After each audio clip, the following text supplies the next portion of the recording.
بسم الله الرحمن الرحیم. نننی پودکاسټ سره زه یم سید کبیر علي شاه. خبر اتره به کوو افغان مهاجرین واپسي روانه ده. 1 سپتمبر تاریخ یې ورله ورکړی دی. څومره تیاریانې د هغې شروع دي، څومره کورنۍ لاړې، څومره لا دلته کې دي. په دې ټول هر څه باندې به موږ خبرې اترې کوو. موږ سره په سټوډیو کې موجود دی جرنالسټ کامران علي شاه صاحب. په خپل پودکاسټ کې کامران شاه صاحب تاسو ته هرکلی ویم. کامران صاحب دا راته ووایي چې افغان مهاجرین له بیا 1 سپتمبر تاریخ ورکړی دی. څومره مهاجرین د دې ځینې لاړه یا څومره تیارې د هغې د تلو روان دی؟ دا تاریخونه خو د یو مودې نه د پاکستان حکومت ورکوي او بیا د افغان چې کوم حکومت دی عبوري انتظامیه د هغې سره خبرې اترې وشي، مذاکرات وشي، دا تاریخونه بیا لیټ شي، بیا ورکړي. او دا صرف دا نه چې په 2024-25 کې دا سلسله چې دن روانه شوې ده او د تاریخونو خلک دي دا د ډېر مخکې نه دا څیزونه را روان دي. او په خاصه توګه چې کله په 2014 کې په پېښور کې د APS واقعه وشوه، د هغې نه پس نیشنل ایکشن پلان جوړ شو. د هغې نه پس دا یو اواز راوچت شو چې چونکې د افغانستان نه پاکستان کې چې دنو دراندازي کېږي، دلته خلک راځي او هغوی د دهشتګردۍ په پیښو کې ککړ وي بیا. او دغسې نور که د سټریټ کرایم وګورئ نو هغې کې هم زیاتره حصه چې ده نو د افغانان وي چې افغانان پکې اکثر ملوث وي، یا خو سرغنه وي د ګروپ، یا په یو ګڼ تعداد کې په یو ګروپ کې خلک وي او هغوی وارداتونه کوي. نو دا ټولې خبرې چې کله راغونډې شوې او دغه شوې نو بیا دا یو فیصله وشوه چې کم افغان مهاجرین په خپله خوښه د پاکستان نه تلل غواړي نو هغوی ته به سهولیات ورکړل کېږي او هغوی به د پاکستان نه خپل ملک ته لیږلي کېږي. د UNHCR په مدد سره د 2014 نه پس چې کله دا فیصله وشو نو ډېر تعداد کې افغان مهاجرین خپل ملک ته لاړل. خو د 40 لکو نه زیات مهاجرین چې دلته راغلي او هغوی یو ډېر اوږده موده دلته تېره کړه، دومره اوږده موده چې د هغوی 2-3 نسلونه دلته ځوانان شو، کاروبار کوي. او اوس به یو خو دا ده چې د خیبر پښتونخوا دغه د افغانستان چې کوم روایات دي، دود دستور دي، دا ټول یو شان دي، ژبه یو شان ده. نو بیا هم لږ تفریق به پکې کېده چې د افغان مهاجر دی د افغانستان نه راغلی دی دلته اوسېږي، نو د هغه په ژبه کې په انداز کې به لږ تفریق کېده. خو دا دونه لویه اوږده موده چې جوړه تېره شوه نو د هغې نه پس دا تفریق هم ختم شوی و چې افغان مهاجر کم دی. بله خبره دا وه چې د پاکستان یا د خیبر پښتونخوا خلکو هغوی ته په خپلو زړونو کې ځایونه ورکړي وو، هغوی ته خپل کورونه ورکړو، ډېر څیزونه، ډېر امداد او د هغوی ورسره کړو. نو په هغې هم هغه تفریق نه کېده. اوس په 2024 کې یا اوس دا کم نوی کال چې روان دی په دې کې بیا یو اوازه شروع شوه او ډېر په درست سره دا کار شروع شو چې یاره افغان مهاجرین چې کوم دي نو هغه د خپل وطن ته لاړ شي. او دا ځل دا وه چې دا ځل پکې لږه تیزي وه، لږه دغه زیاته وه. او هغه په دې بنیاد باندې چې کوم کس رجسټریشن شته PUR یا د نور کارډونه ورسره شته نو د هغې دپاره تاریخونه ورکړل شي. کوم خلکو سره چې دا نو هغه یې همدغسې وښکل. دا خبرې اترې روانې وې، په دې کې بیا د افغان حکومت د طرفه پاکستان سره رابطې وشي، سفارتي رابطې وي، لازمي خبره ده. بیا پکې ډېر څیزونه راغلل، دغه تاریخونه ورو ورو بدلېدل. اوس دې حد خبره رارسېده چې د سپتمبر په لومبۍ نیټه به د پاکستان حکومت د طرفه دا دغه شوی دی چې افغان مهاجرین که هغوی سره کارت شته نشته که څه هم دغه دي، خو چې افغان مهاجر دی نو هغه خپل ملک ته ځي، ویزم چې ورسره وي نو هغه خپل ملک ته ځي. لومبۍ خبره دا ده چې دوی خپل ملک ته لاړ شي نو د هغې نه پس به بیا دوی دوباره دغه کولی، یا د PUR کارډ حوالې سره یا د یو شین کلر کارډ. تاسو خبره دلته کې کټ کومه، خو تاسو څنګه خبره وکړه چې 2024 کې هم دې ته ویلی شوي چې تاسو خپل وطن ته واپسي وکړئ، سیکیورټي مسایل دي. نو دا مونږ کوو چې تاریخ په تاریخ. نو آیا چې اوس دا دومره سخت ډیډلاین رالو چې دوی به خامخا ځي نو دوی مخکې ولې نه ویسته ده؟ اصل مسله دا چې دا ګوره ملکونه دي، د ملکونو ترمنځ خبرې اترې دي. دا شیخونه چې ته که نه چې ته زما په کور یا په کوټه کې پروت یې او زه تا ته وایم چې وځه زما د کور نه، لکه د خپل کور نه هم چې ته سړی وباسې تا سره کرایهدار دی پروت دی نو هغه ته به یو ټایم ورکوې چې بل ځای ځان له ځای وګوري. نه ټایم خو یې ورکړی و که نه، ټایم ورکړی خو دا خو اوس د ملکونو خبره شوه که نه. په دې کې بیا د اقوام متحدې چې کوم رولز په پاکستان او په افغانستان د مهاجرینو حوالې سره لاګو کېږي هغه پکې ترمنځ راشي. UNHCR په دې کې مداخلت وکړي او د هغې وجوهات افغان مهاجرین خفه دي. ولې د UNHCR نه افغان خیر انسان خو د چا نه هم خوشحاله نشي پاتې کېدی، او چې د الله نه خوشحاله او الله ته خوشحاله نو هغه بیا بله خبره ده. UNHCR کې هم داسې څیزونه شته لکه د تیر دغه کې چې کله ډونالډ ټرمپ صدر شو هغه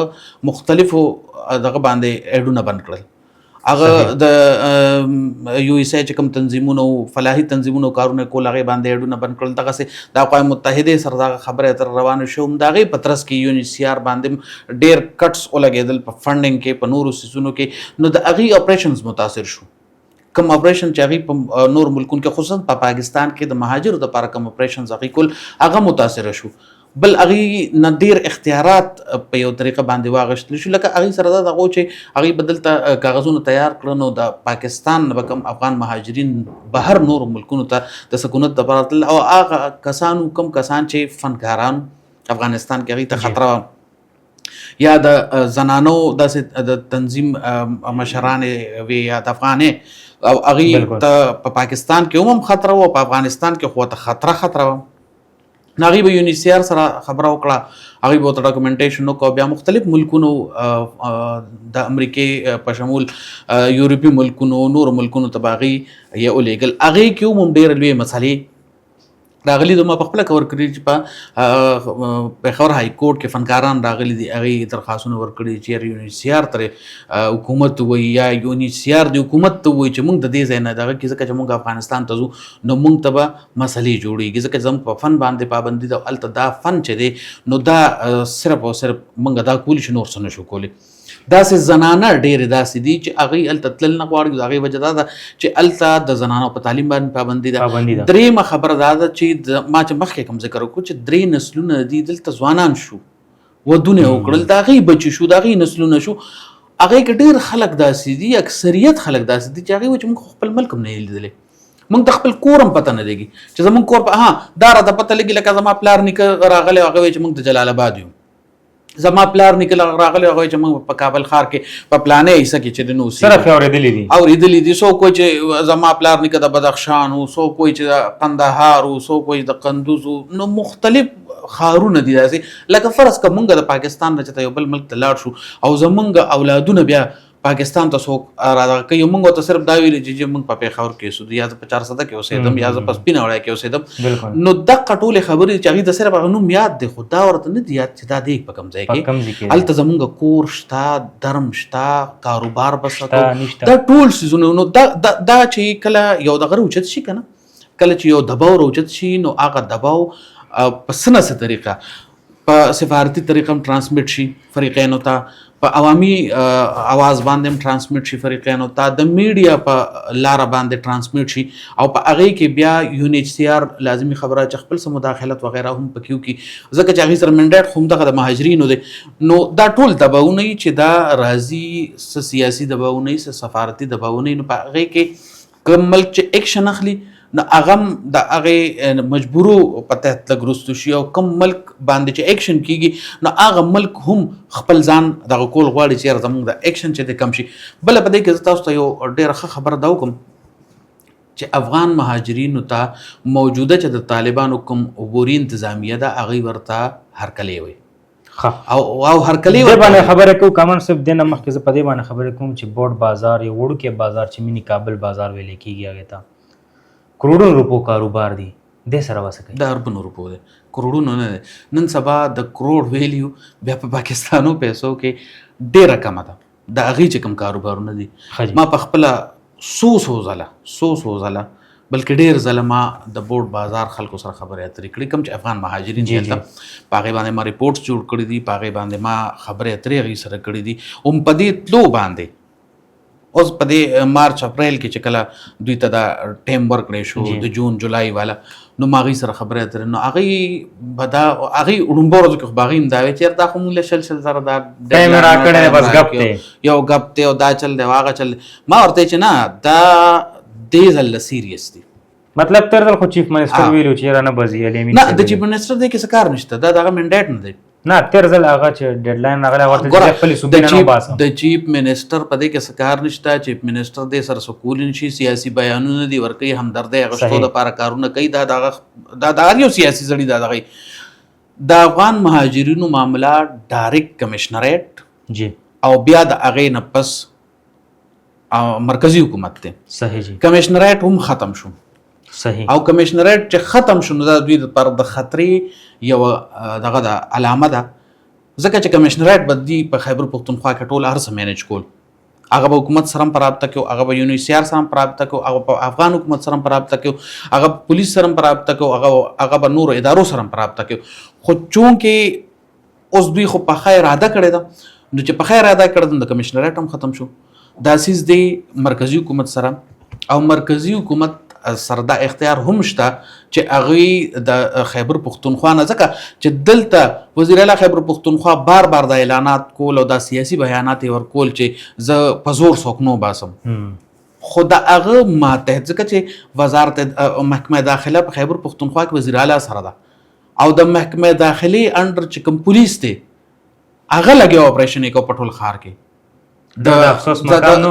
دا ګور ما تاسو ته ووایي چې کوم څیز کې کار نه نو هغې کې به کار نه ساتي. خلک وایي که نه و چې غوږ د نه ګرېږي نو مې ګروه، ځکه چې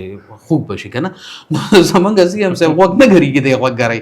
اوس ستا په یو څیز کې کار نشته. بله خبره دا ده، ګوره یو اوږده موده وشوه د افغانان دلته پراته دي.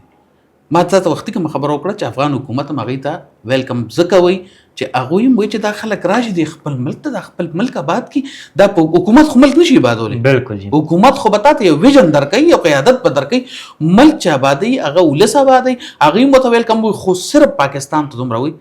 چې تاسو یې لږ داسې په طریقه رالیږئ چې موږ د هغوی د ځایولو عزت سره یا دغه سره، خو چې د هغوی د ځایولو ځای موږ وکړو چې هغوی خپل علاقو ته ولیږو، هلته ورته زمینې برابري کړو چې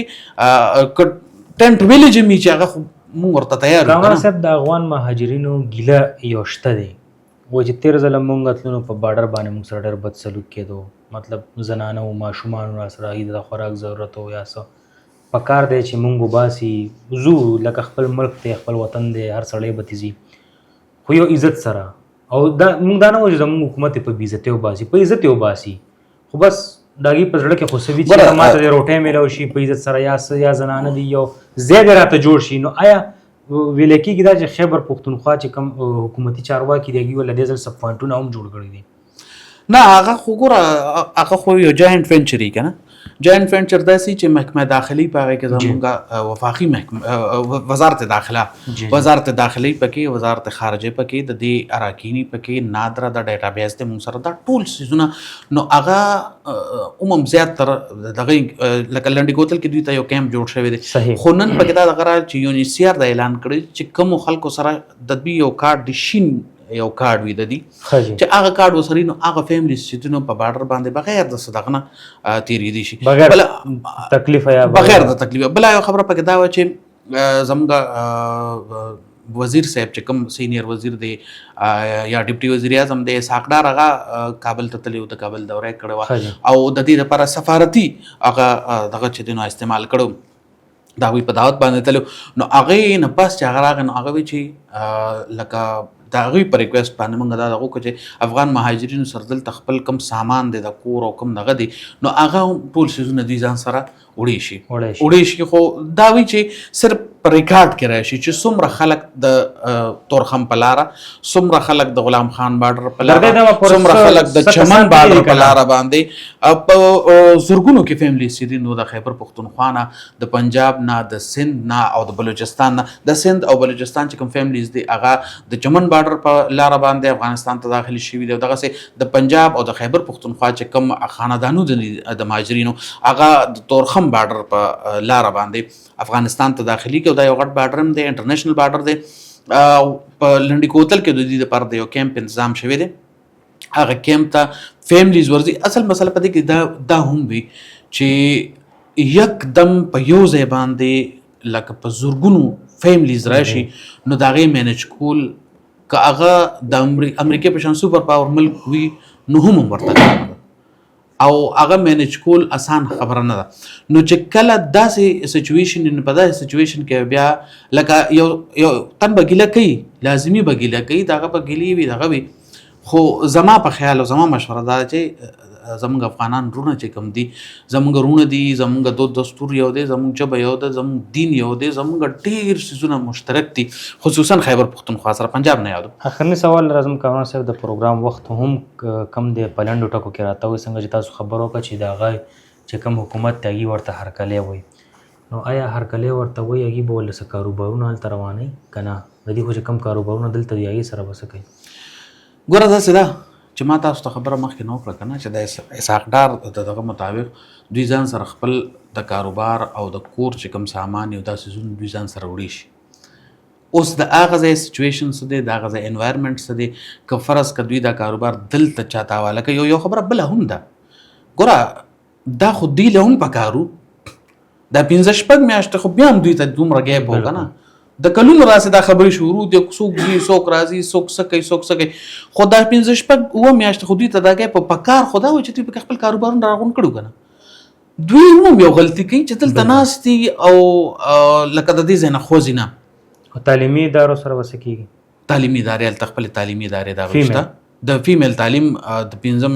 د پرایمرۍ پورې شته، او د هغې نه پس د هغې خپل ملک دی، هغې به خپل ملک کې یو سیاسي تحریک راوچتوي، په یو سیاسي دباو به په خپل حکومت باندې اچوي. نو هلته لکه د هغې خو موږ ذموار نه یو چې هلته ولې اوس موږ تعلیمي ادارې هم کلو کړو او دغه هم ولو کړو. موږ خو راغلي یو دلته میلمانو، موږ یې میلمستیا وکړه، او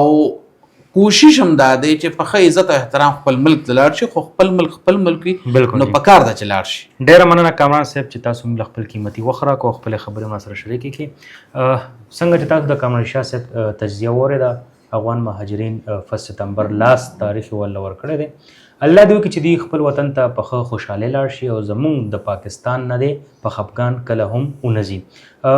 حکومتي د هغې چې کوم حکومتي چارواکي دي هغې ته به مونږ دغه وینا کوو چې هلته یې روبلئ نو په خوشحالۍ باندې ورله کاروبارونه ورکوي، او کوشش وکړئ چې کوم د هغې نور د ضرورت سامان دی یا خبرې دي هغه تاسو ورسره کښېنئ او ویې منئ. دا نننی پوډکاسټ در بل پوډکاسټ پورې مالو زما ټیم لره کې چې دلوي الله پامان.